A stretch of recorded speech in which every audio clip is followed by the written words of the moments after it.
아마 이 땅 가운데 살아가는 모든 그리스도인의 진실된 소망이 있다면 그건 아마도 하나님의 아들이신 예수님을 닮아가고자 하는 그런 마음일 것입니다. 하나님이 기뻐하시는 삶을 살아가게 되는 것, 그것이 아마 이 땅의 진실한 그리스도인의 소망일 것입니다. 죄를 이기고 믿음으로 승리하며 살아가는 것, 그것이 그리스도인의 바람일 것입니다. 그러나 우리 삶은 그대로 잘 되지가 않습니다. 때로 죄로 말미암아 넘어지기도 하고 때로는 실패하기도 합니다. 약한 부분이 있습니다. 다른 부분들은 잘 되는데 거기만 가면 걸려서 넘어지는 그런 부분들이 우리에게 있습니다. 안 그래야지, 이겨야지, 내 마음과 내 뜻대로 아니고 하나님 원하시는 삶을 살아야지. 여러분, 그렇게 우리가 결심하고 또 결단하기도 하지만 그러나 결심하고 결단한 대로 잘 안 되기도 합니다. 그래서 해보려고 시도하다가 때로는 멈춥니다. 안 되나 보다, 이건 못하나 보다. 그래서 절망할 때가 있습니다. 여러분, 우리가 잘 아는 희망 전도사라고 하는 닉 부이치치라고 하는 사람이 있습니다. 이 사람은 태어날 때부터 사지가 장애인으로 태어난 그런 장애인입니다. 호주에서 태어나서 그가 8살 무렵에 무려 8살 때부터 자살을 생각하며 살아온 그런 사람입니다. 그 부모가 목사였고 사모님이었지만 처음에 이 아이를 낳고서는 이 아이를 도무지 키울 자신이 없어서 그 모습을 보는 것 자체도 두려워했습니다. 그렇게 자라나다가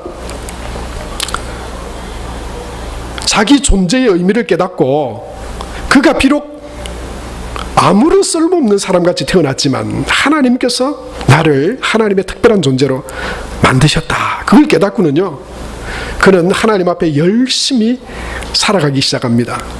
그리고 이 세상에 소망을 잃어버리고 희망을 잃어버린 사람들에게 희망을 전해주는 그런 전도사 역할을 감당하고 있습니다.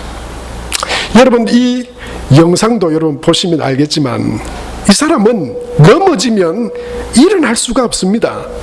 손이 없습니다. 뭘 붙잡아 일어날 수가 없습니다. 그런데 그냥 툭 넘어졌습니다. 그리고는 다시 일어납니다. 어떻게 일어날까요? 머리로 땅을 밟고, 그리고는 조그마한 발 같지도 않은, 자기는 그것을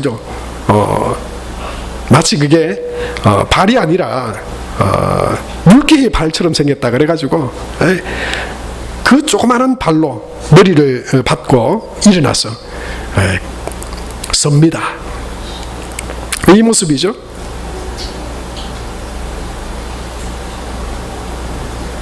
여러분, 그런데 저는 이 닉 부이치치의 허그라고 하는 책을 보고 또 많은 감동적인 영상을 보면서 그런 생각을 했어요.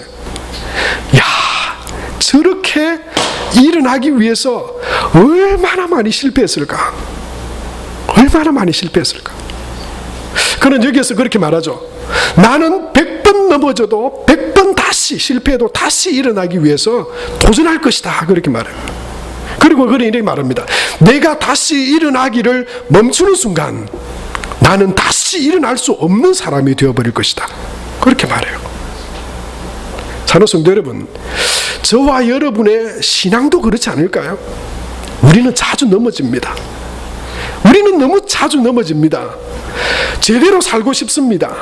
하나님의 기쁨이 되기를 원합니다. 죄를 이기고 믿음으로 승리하기를 원합니다. 그런데 여러분, 지난 한 주간 그런 열정과 마음으로 사셨지만 어떠셨습니까? 결과가 어떠셨나요? 잘 안 될 때가 많았죠. 또 넘어질 때가 많았죠. 그러나 여러분, 기억하십시오. 넘어질 수 있지만 그것을 중단해버리면 우린 다시 주님의 믿음의 길로 하나님이 기뻐하시는 예수님 닮은 삶으로 나아갈 수 있는 길은 다 막혀버립니다. 실패하고 넘어지지만 또다시 일어나서 나는 연약하지만 또 일어나리라. 하나님이 기뻐하시는 믿음의 삶을 살아가리라. 여러분, 결단하고 믿음 가운데 나아가는 그런 은혜가 저와 여러분 가운데 있게 되길 바랍니다. 여러분, 포기하고 절망해서는 안 됩니다. 멈추어 버려서는 안 됩니다. 그런데요, 절망하고 포기하는 것보다 더 무서운 것이 있습니다. 더 우리를 하나님의 자녀로 백성으로 은혜 가운데 나아가지 못하게 하는 것이 있습니다. 그게 뭐냐면요, 바로 우리 안에 있는 교만과 오만이라고 하는 것입니다. 여러분, 이것이 더 심각합니다. 절망하고 포기하는 것보다 내가 할 수 있습니다. 하나님 없이도 나 할 수 있습니다. 하나님 없이도 나 선하게 살아갈 수 있습니다. 하나님은 그냥 예수님 통해서 구원해 주신 것만으로도 충분합니다. 그 다음부터는 내 마음대로 그냥 하나님하고 상관없이 그냥 내 뜻대로 할 수 있습니다. 내가 위대한 일을 할 수 있습니다. 내가 선한 일을 할 수 있습니다. 대단한 일을 할 수 있습니다. 여러분, 이것이 바로 교만입니다. 여러분, 이 교만은 우리를 하나님 앞에 하나님의 사람으로 우리가 나아가게 하는데 큰 장애물이 됩니다. 걸림돌이 됩니다. 여러분, 가만히 생각해 보세요. 그렇지 않습니다. 우리 힘으로 죄를 이길 수 없습니다. 내 힘으로 내 감정 하나도 다스릴 수 없습니다. 내가 자주 넘어지는 썬뿌리, 그거 내가 아무리 해결하려고 그래도, 내 의지로 내 결단으로 해결해 보려고 해도 잘 안 될 때가 많습니다. 그래서 내 힘에 좌절하고 쓰러지고 넘어질 때가 얼마나 많이 있습니까? 여러분, 우리가 하나님 앞에서 믿음 가운데 승리하는 믿음의 삶을 살아가고 하나님이 기뻐하시는 그런 하나님의 자녀로서 우리가 살아가기 위해서 여러분, 우리가 해야 될 일들은 뭐냐면요, 먼저 내 안에 있는 교만과 오만을 버리는 것입니다. 하나님, 저는 할 수 없습니다. 내 안에 있는 작은 죄 하나도 내가 이길 수 없습니다. 그런 내가 하나님을 위해서 하나님 없이도 어떤 큰 일을 내가 할 수 있다고요? 아닙니다. 그래서 오늘 시편에 보면, 본문 1절에 보면요, 이 시편에 시인은 이렇게 말합니다. 우리 1절 말씀을 세 번역 성경으로 다 같이 한번 읽어보겠습니다. 시작. 주님, 이제 내가 교만한 마음을 버렸습니다. 오만한 길에서 돌아섰습니다. 너무 큰 것을 가지려고 나서지 않으며 분에 넘치는 놀라운 일을 이루려고도 하지 않습니다. 여러분, 하나님의 은혜를 쫓아 살아가는 신앙의 삶의 고백은 바로 이런 고백입니다. 내가 할 수 있다고요? 내 안에 있는 화와 짜증을 내가 다스릴 수 있다고요? 한 번은 두 번은 할 수 있을지 모릅니다. 그러나 여러분, 하나님이 나를 도우시지 않으면, 하나님께서 나를 붙들어 주시지 않으면 여러분, 우리는 죄인 가운데 머물러 있을 수밖에 없는 연약한 사람들입니다. 그래서 오늘 시편의 시인이 고백했던 것처럼 내 마음이 교만하지 아니하고 내 눈이 높지 아니하고 큰 일과 기이한 일, 이게 뭡니까? 내가 할 수 있습니다. 나는 다른 사람보다 더 능력이 있습니다. 그래서 하나님 없이도 할 수 있습니다. 하나님 찾지 않아도, 하나님 부르지 않아도 내가 할 수 있습니다. 이걸 포기했다고 하는 것입니다. 그게 다 헛거구나. 여러분, 다른 사람보다 더 위대한 일 여러분 하실 수 있는 능력이 있을 수 있습니다. 지혜도 있을 수 있습니다.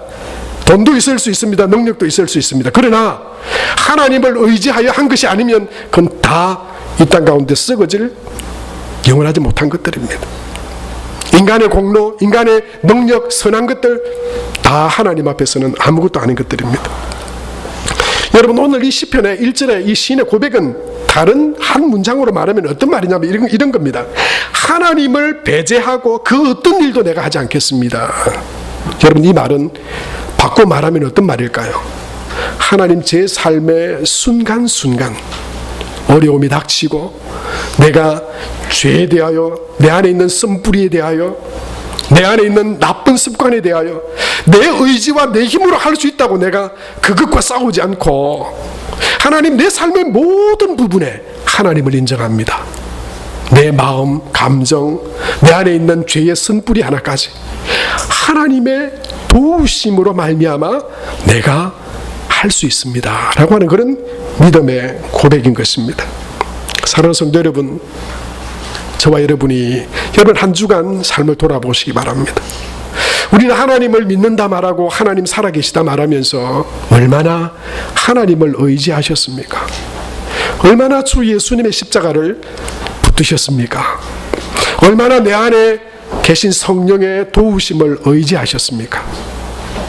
여러분, 그래서 여러분 일주일의 삶의 신앙생활의 성패는 어떻게 되십니까? 몇 전, 몇 승, 몇 패십니까? 다른 하건대 여러분이 아마 이 시편의 시인처럼 하나님을 배제하고는 제가 그 어떤 일도 하지 않겠습니다. 내 마음에 일어나는 감정의 변화나 내 삶의 어려움이나 고난이나 그 어떤 것이라도 내가 주를 의지합니다. 하나님의 도우심을 간구합니다. 여러분, 만약에 여러분이 하나님 앞에 여러분의 삶을 내려놓았다면 그 가운데 분명히 하나님의 역사가 있었을 줄로 믿습니다. 그러나 여러분, 하나님은 저를 구원해 주신 것만으로도 족합니다. 그 다음은 내가 다 알아서 하겠습니다. 사실은 어떤 마음입니까? 자기 하고 싶은 대로 다 해버려요.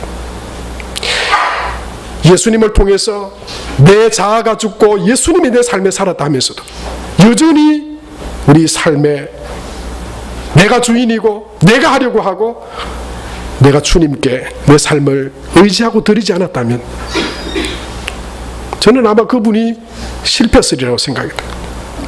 패배했을 것입니다. 잘 되는 듯 보였더라도 그것이 하나님의 영광과 기쁨이 되지 못했을 것입니다. 사랑하는 성도 여러분, 하나님 앞에서 저와 여러분의 연약함은 문제되지 않습니다. 하나님은 우리 연약함을 다 아십니다. 문제는 할 수 있다고 하는 영적인 교만입니다. 하나님이 없이도 내가 할 수 있다고 하는 교만입니다. 오만입니다. 여러분, 그것이 하나님의 은혜를 가로막습니다. 하나님은 긍휼의 하나님이십니다. 우리를 불쌍히 여기십니다. 우리의 체질을 아십니다.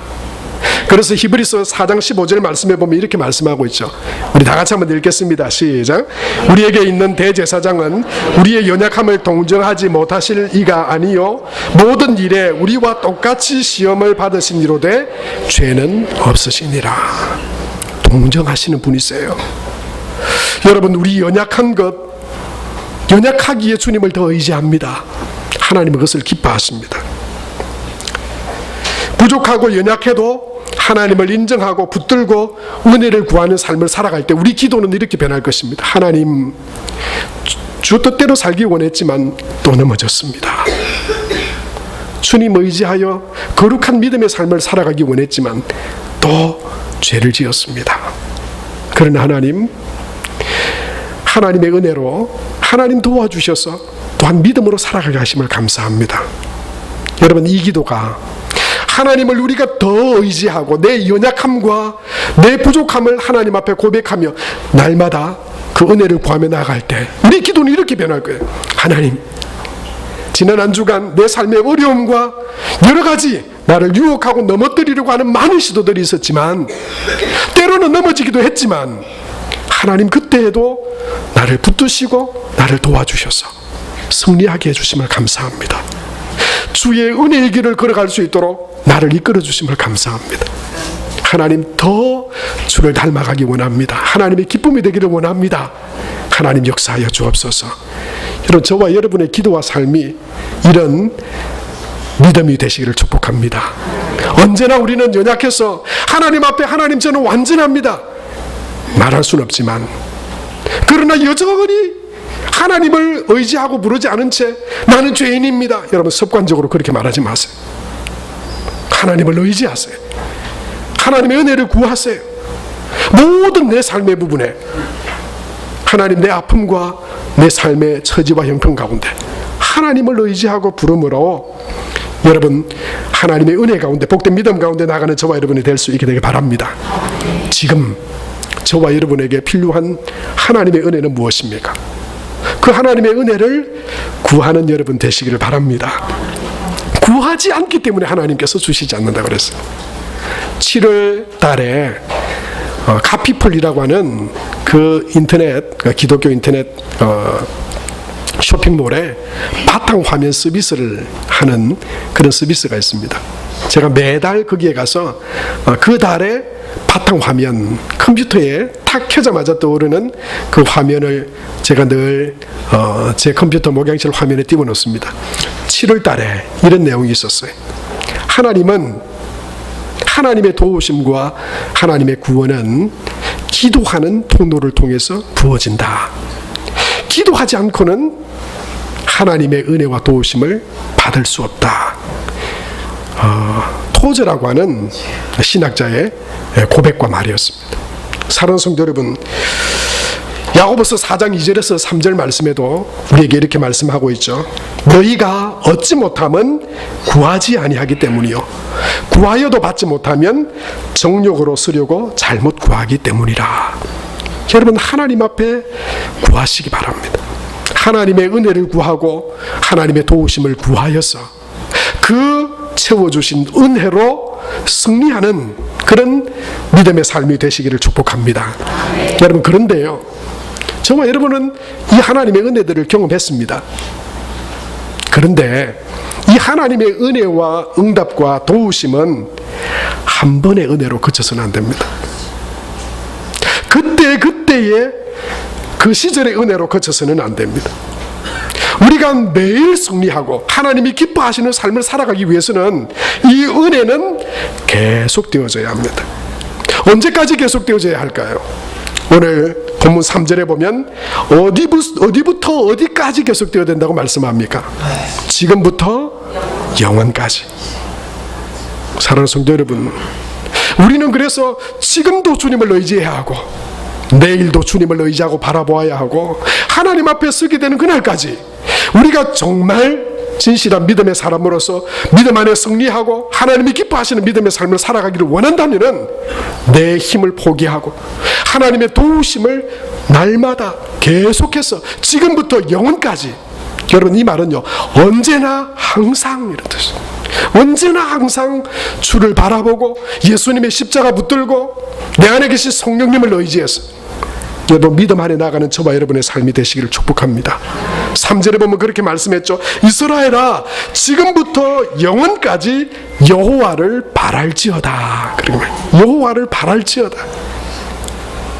도움과 소망이 되시는 그 주님께 소망을 두어라. 믿음으로 하나님께 나아가라. 그렇게 말씀하고 있어요. 사랑하는 성도 여러분, 매일매일 우리 인생의 성공은 어쩌면 하루를 우리가 어떻게 살아가느냐, 그게 달려있는지도 모릅니다. 미라클 모닝이라고 하는 책이 있습니다. 할 엘로드라고 하는 저자가 지은 책인데요, 이 책의 중심 내용은 그렇습니다.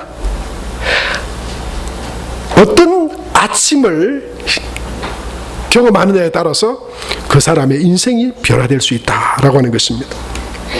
여러분, 기적의 하루, 기적 같은 하루, 미라클 모닝, 여러분, 이게 우리 삶을 변화시킨다고 하는 것입니다. 아침이 정말 중요하죠. 아침부터 여러분 만약에 언짢은 일이 있었다고 생각해 보세요. 아침부터 피곤했다고 생각해 보세요. 그러면 이게 뭐 하루 종일 피곤하고 힘들기 쉽습니다. 어떤 아침을 맞는가, 어떤 아침을 맞이하는가가 그 인생을 결정할 수 있습니다. 여러분, 보통 그 아침의 컨디션은 수면 양과 관계가 있다 그렇게 생각합니다. 충분한 수면은 8시간에서 9시간 정도 자야 될 거다. 그래야 좀 스트레스가 풀리고 아침의 컨디션이 좋을 거다. 우리가 그렇게 생각할 수 있습니다. 그런데요, 이 책에서는 그렇게 말하지 않습니다. 수면 시간이 아침의 컨디션을 좌우하지 않는다고 말해요. 이런 실험을 냈습니다. 수면 시간을 각각 4시간, 5시간, 6시간 자도록 하고요, 그 사람에게 이런 암시를 줬습니다. 이건 내가 아침에 깨어나기에 너무 힘든 시간이야. 4시간 자고는 무슨 힘을 얻을 수 있겠냐. 5시간, 6시간 너무 짧다. 이건 뭐 자도 개운하지 않을 거야. 내일 아침에 힘들 거야. 오늘 아침에 일부 예배 때 주로 봉사자들, 교사들이 나왔죠. 좀 심각한 분들이 계시더라고요. 아마 그분들에게 제가 그렇게 생각했어요. 일주일 동안 땀 흘려서 이 동네 뻘뻘 일하다가 주일도 일해야 되구나. 주일도 힘들어라. 그냥 일부 예배는 목사님 왜 하자 그래가지고 8시 반에 나오려 그러면 몇 시부터 챙겨야 되냐고.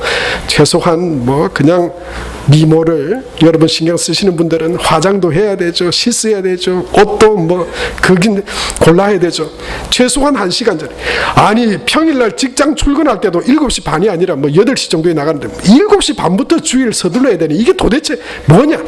토요일 저녁에 잘 때 이러고 자면은요 주일 아침에 분명히 피곤합니다. 수면 시간 9시간 그렇게 자도 주일 아침은 피곤한 거예요. 그러더니 여러분 이렇게 암시를 주고 실험을 해봤어요. 결과가 어떻게 나왔는지 아세요? 4시간 잔 사람도 피곤하고요, 5시간 잔 사람도 피곤하고, 6시간 아마 7시간 8시간 잔 사람도 내일 아침에 해야 될 일, 또 만나기 싫은 사람, 힘들 거라고 생각하고 짜증 부리고 자면 여러분 그날 아침은 결코 상쾌하고 기쁘지 못할 거예요. 반대로요, 이런 실험을 했어요. 수면 시간은 똑같습니다. 4시간 자야 되고 5시간 6시간 자야 되는데 이렇게 암시를 줬어요. 오늘 밤 나에게 5시간이라는 충분한 잠을, 내게 그 시간들이 주어졌다. 이 시간 내가 잘 자면 내일 아침 편안하고 상쾌한 좋은 컨디션으로 일어날 수 있을 거야. 감사합니다. 이런 마음으로 잠들었대요. 결과는 불을 보듯 뻔하겠죠. 그 어느 때보다도 좋은 컨디션이었답니다. 여러분 이런 미라클 모닝이 저와 여러분에게도 있게 되기를 바랍니다. 아유 지난주에도 예배 드렸는데 또 예배 드려야 되나. 다 휴가 가고 이 주말 끼어서 다 놀러 다니는데 어이구 나는 교회 가야 되네. 여러분 그러면 그게 무슨 은혜가 되겠습니까? 사람들은 놀러 다니지만 그러나 주일 내가 살아계신 하나님 앞에 예배 드림이 은혜고 축복이다. 몸이 한 주간 비록 피곤하고 힘들었고 다른 사람 놀러 갈 때 난 놀러도 못 가고 교회 가지만 그러나 하나님께서 생수와 같은 은혜를 내게 부어주시고 내 영육이 하나님 안에서 살게 되고 기쁨이 충만하게 될 것이다. 이 예배를 통해서 내가 하나님의 은혜를 경험하고 세워지게 될 것이다. 여러분 그런 기대와 마음으로 이 주일을 대하는 토요일, 그리고 그 주일은 최상의 컨디션으로 기쁨으로 하나님의 은혜를 누리게 되는 그런 주일이 될 줄로 믿습니다. 여러분 그런데 이 하루만 그렇게 한다고 되나요? 하루 그렇게 기적적으로 여러분 이 미라클 모닝이 보면 6분만 투자하면 되는데요. 아침에 6분만 뭐냐면 아침에 일어나서 1분간 기도하거나, 이 사람은 명상이라고 그랬는데 우리는 기도죠. 1분간 기도하고 그 다음에 1분간 자기 생활에 대해서 성취감을 높이는 독서를, 간단한 책이죠, 1분간 읽고 우리는 성경 보면 됐어요. 감사하고 또 내가 오늘 해야 될 중요한 일들을 떠올리면서 내 인생의 목표에 대해서 내가 1분간 생각하고 이렇게 6분만 투자하면 된대. 그런데 여러분 하루 아침에 6분 투자한다고 그 사람의 인생이 변하겠습니까? 한 번 한다고 되는 것이 아니죠. 이 책에서도 소개하기를 최소한 사람의 습관이 변화되려면 계속적이고 반복적인 훈련이 필요하다 그렇게 말해요. 최소한 21일. 그리고 이 책에는 30일간 이 미라클 모닝, 자기의 시간과 계획을 잘 관리해서 그것들을 꾸준하게 계속 반복해 갈 때 결국 그것이 습관이 되고 그 몸에 익어서 그 사람의 인생이 변화되어지는, 성공하는 인생 될 수 있다. 여러분 이런 이야기가 이 책에 기록되어져 있습니다. 여러분 유통기한이 있습니다. 은혜도 유통기한이 있죠. 음식에도 유통기한이 있습니다. 얼마 전에 저희 집사람이 애한테 시키는 걸 들었어요. 딸내미가 엄마 우유 없어요. 냉장고에 가봐. 냉장고 가보니까 우유가 있어요. 그런데 이 시온이, 이 딸아이가 심부름을 많이 해봤어요. 우유 사는 심부름을 많이 해봤거든요. 그래서 엄마가 늘 우유 사러 갈 때 시온아 유통기한 확인해라 그러거든요. 요즘 저 두 개로 세트로 돼 있는 그 많이 팔잖아요. 그래 늘 유통기한을 습관적으로 딱 봅니다. 그런데 이 냉장고에서 턱 마시라고 했는데 딱 보니까 이 우유가 유통기한이 지나도 한참 지난 거예요. 엄마 이거 유통기한 지났어요. 그러니까 뭐라고 그러는지 아세요? 먹으라 괜찮다. 제가 그 순간 약간 얼굴에 약간 사색이 됐어요. 지가 먹지. 왜 애를 먹이라 그러노? 지가 먹어보고 괜찮으면 애를 먹여야지. 아니, 이런, 농담입니다. 그런 마음이 드는 거예요. 유통기한 지났는데 이걸 먹여도 돼? 그러고는 제가 유통기한에 대해서 지난번에 들었던 어떤 이야기들, 그 인터넷에 있는 그 소개된 글을 보고 한 가지 떠올리게 됐어요. 음식에 다 유통기한이 있어요. 영원한 음식이 없습니다. 다 아무리 잘 보관해도 기간이 지나면 폐기해야 됩니다. 그런데 보통 유통기한이 있고 유효기간이 있대요. 유통기간은 뭐냐면 판매자 입장에서 만약에 이걸 판매하기 시작한 날부터 며칠까지는 팔아도 됩니다 하는 거고요. 유효기간은 뭐냐면 이 유통기간으로 팔린 음식을 언제까지 정도는 먹어도 별일 없습니다, 사용해도 됩니다 라고 하는 유효기간이 또 따로 있다고 합니다. 그 중에 보면 이 우유나 또는 라면이나 두부나 이런 것들은요, 사실 유통기간은 짧지만 그 뒤에도 개봉하지 않고 잘 관리를 하면 뭐 짧게는 10일, 20일, 뭐 길게는요 90일까지도 보관할 먹을 수 있는 그런 음식들이 있대요. 그래서 제가 집사람에게 말했던 거를 취소했습니다. 가졌던 생각을 취소했습니다. 이거 먹어도 되는 거구나. 근데 저는 안 먹으랍니다. 저는 유통기한 안에 있는 걸 먹고 싶어요. 왜냐하면 제가 얼마 전에 이 냉장고에서, 이 목욕실 냉장고에서 작년에 누가 주신 미숫가루가, 제가 잘 안 먹거든요. 누가 챙겨주지 않으면 잘 안 먹는데 그게 있었어요. 근데 왜 하필 그때 생각이 났는지 출출해서 그걸 한번 먹으려고 탔어요. 어느 분이 그 뭡니까, 저기 도라지까지 갈아서 그 넣은 건데 그 맛이 도라지를 넣으니까 쌉싸리 하더라고요. 근데 그걸 가득 배도 고팠으면 출출해서 가득 넣어서 저었습니다. 그냥 별일이 없지 않고 벌컥 마셨는데, 우와, 이게 뭡니까? 도라지의 쓴맛이 아니고 이거 완전 맛이 간 거예요. 유통기한, 이게 뭐 안 적혀져 있지만 유통기한 지켜야 되겠다. 여러분, 음식도요 유통기한이 있습니다. 사랑은 유통기한 없나요? 사랑도 유통기한이 있습니다. 여러분, 배전도사님은 아직 유통기한이 아직 다 안 된 것 같아요. 아직 유통기한 안에 있습니다. 최소한 이게 18개월에서 30개월 정도는 남녀 간의 이 사랑도, 뜨거운 사랑의 열정도 유지가 된대요. 그런데 여러분, 한 30개월 지나서, 저는 여전히 여기 포함 되는지 안 되는지 모르겠습니다만, 그런데 한 30개월 지나면요 이 열정적인 사랑은 식어진답니다. 그리고는 열정적인 사랑이 아니라 그것은 뇌에서 도파민이라고 하는 이 물질이 분비되면서 열렬히 사랑하게 되지만 그게 영원하지 않대요. 유효기간이 있답니다. 한 30개월 정도면 지나요. 그러면 열렬한 사랑은 식고 잔잔하고 온화한 사랑이 있는 거죠. 도파민은 더 이상 분비가 안 되지만 여러분, 뇌에서 또 다른 물질이 분비되어서 사랑의 관계를 지속하게 한다고 합니다. 사랑도 유통기한이 있어요. 여러분, 은혜에 유통기한이 있을까요? 은혜는 어쩌면 유통기한이 더 짧습니다. 오늘 은혜를 받았지만 그러나 그 은혜로 내가 주와 동행하는 믿음의 승리의 삶을 내일도 살아가리라고 우리가 장담할 수 없어요.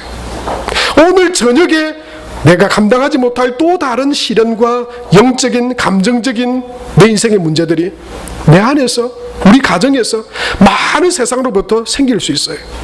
베드로도 주는 그리스도시요 살아계신 하나님의 아들이십니다, 그곳에서 그렇게 고백했지만 예수님이 난 죽어야 해, 나는 십자가를 져야 된다 말하자 주님 왜 그러십니까? 주님 그래서는 안 됩니다.